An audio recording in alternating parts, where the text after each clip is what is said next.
Train 7 ঘন্টা late. সারা রাত স্টেশনে অপেক্ষা করার পর যখন সবাই অধৈর্য, ঠিক ভোর 4টের সময় ট্রেনের দেখা মিলল। অবশ্য ট্রেনে উঠে ট্রেনের কোচ দেখে সব রাগ গলে জল। ট্রেনে উঠে গুছিয়ে বসতে না বসতে হয়ে গেল সকাল।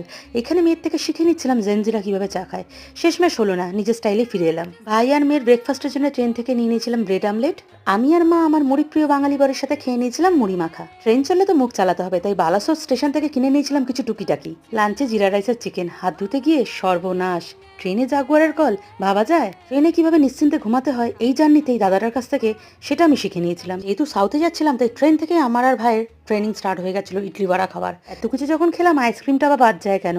মনকে তো কষ্ট দিয়ে লাভ নেই। শেষে মায়ের হাতে মুড়ি মাখা জম্পেস করে খেয়েছিলাম, আর রাতে ডিনার করতে হয়নি। হঠাৎ মাঝরাতে মনে পড়েছিল যে রাতের মেডিসিন আমি খাইনি। শেষে একটা বিস্কিট খেয়ে মেডিসিন খেয়েছিলাম। সকালে উঠে ট্রেনের গতি দেখে আমরাই তো গতিহারা।